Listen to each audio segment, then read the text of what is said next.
Hi everyone! Hulaan nyo ngayon kung nasaan kami.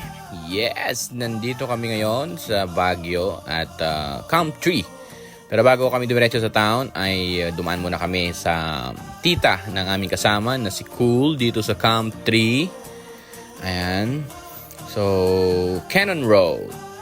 And of course, may dala na rin kaming breakfast. So, ambag-ambag kami dyan kung ano yung pwede mong dalhin. At may ambag sa ating hapagkainan ay welcome na welcome. At ilang family din kami kasama ng aking mga kumpare at kaibigan for my long-term friends. At syempre with the kids. Ayan. So, it's a family trip and family bonding na rin ito sa amin ngayong Sunday.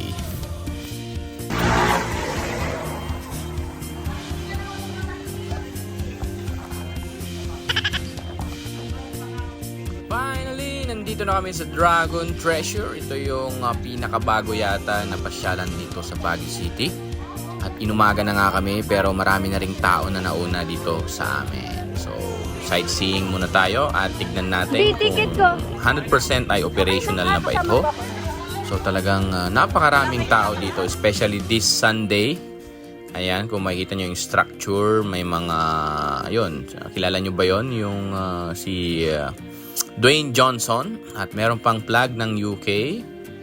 Baka one of the owner or investor nito ay from UK. Kasama natin ang kambal, hinihila tayo kung saan man nila gusto at doon sa may kabayo.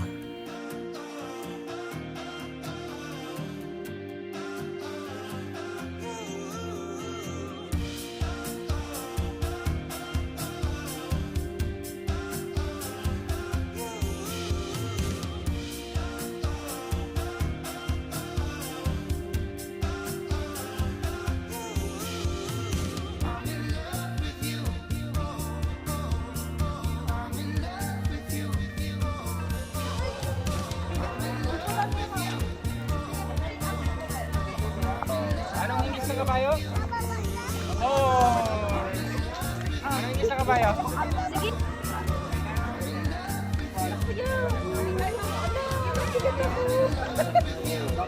Ayan yung sombrero.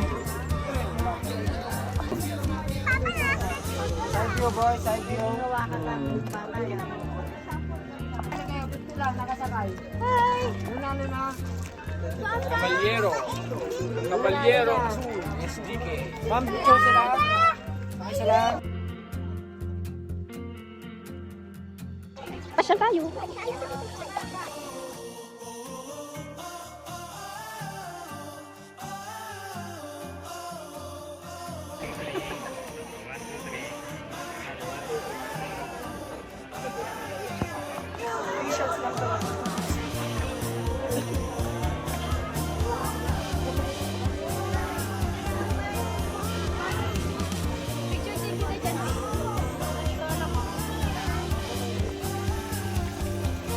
Let's go, let's go. There. Sorry po. Let's go.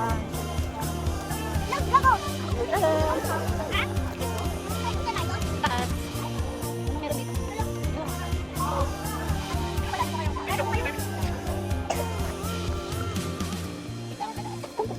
Yan na yun, yung dragon. Dali, dali, may dadaan. Sorry po. Ito, ito, ito.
Talagang sulit at enjoy na enjoy ang mga bata dito sa pamamasyal dito sa Baguio. At nagbike na rin kami dito sa Burnham Park.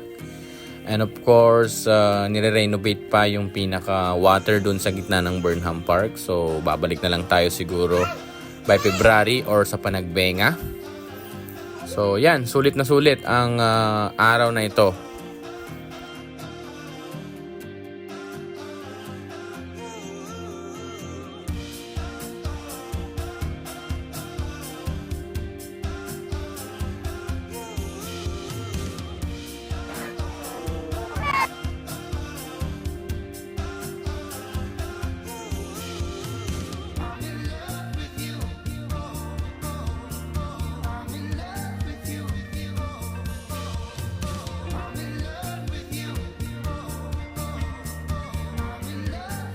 And of course, hindi makukumpleto ang ating pamamasyal kung hindi tayo dadaan dito sa Head of the Lion. So hanggang dito na lang muna. Bye-bye! Thank you for watching! Peace out!